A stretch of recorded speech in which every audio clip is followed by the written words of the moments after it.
Hey guys, Misty here with the Dreamweaver team, powered by Samson Properties, and we are still discussing seller education. So today I'm going to tell you some of the things that your realtor probably doesn't want to tell you. I've certainly been in this situation, and some of these things are just awkward and uncomfortable, but if you want to sell your home, you're probably going to hear these things from buyers coming through. And so if we can kind of take care of it in the beginning, we have a better chance of selling your home. So number one, your house might smell. If you smoke, if you have pets of any kind, if you just haven't really kept up on cleaning, if you have a basement, if you've had any water leaks recently, your house may smell. So have a neighbor come in, a family member, your agent hopefully will politely tell you that you may have some odor issues. Some things can be handled and removed or politely masked, can't say that word, over with maybe some air freshener. Some things are much more difficult, such as cat pee, smoke. If you have smoked in the house, these things can be in the walls now, in the floor, and they can be very, very hard to get rid of. If you have those things and you cannot get rid of them, it's probably going to affect the price you can get for your home.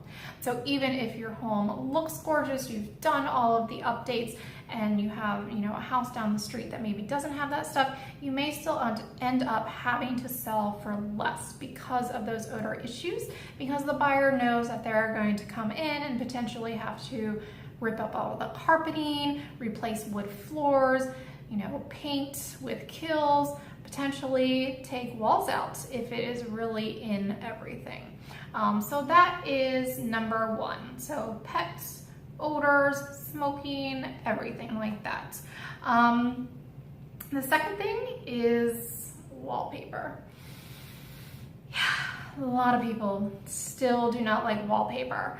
If you have an older historic home, this might be okay. If you have something and it's in great condition and it's, it makes the house kind of, but if you have a 1970s home or 60s or 80s and you still have wallpaper from there and it's really not in good shape and it's, bright yellow flowers or, there's some crazy wallpaper out there.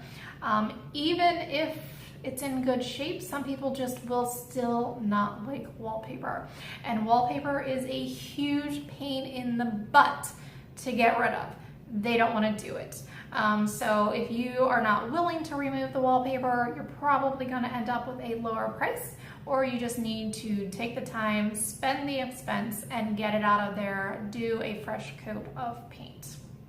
Okay, other outdated styles, bathrooms, kitchens, carpeting, different things that are still there 30 years ago. I've been in places that still have the original stove from the 1980s.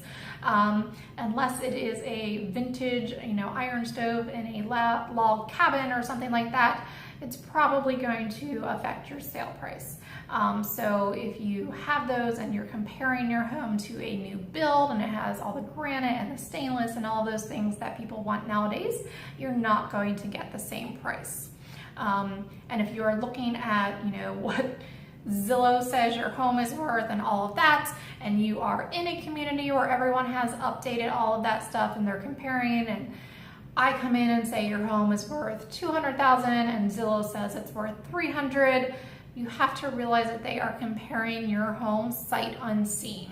They have not come in, they do not know that you have the 1980s stove and the 1970s shag carpet and wallpaper, and you have pets, and you've smoked in the home, all of those things.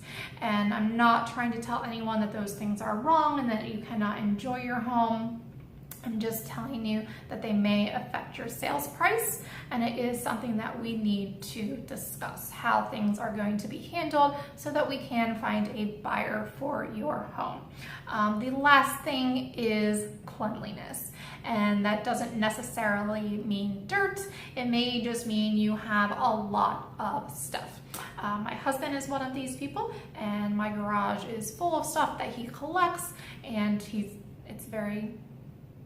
it's much more empty now, so I don't want to call him out in this. But if you are a collector or you just love clothes and you're always buying clothes and your closets are overflowing and you have stuff everywhere, you need to pare back, start packing up, get all of those things done. So it is very difficult as an agent to tell people these things, and we are really not trying to be rude.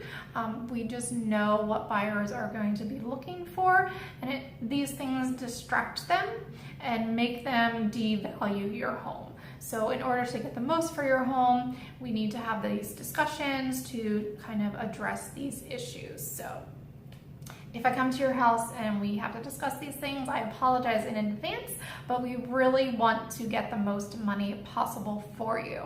And that is the only reason we are going to discuss these things. So if you have any questions, please reach out, let me know. I would be happy to help. I hope you have a great day.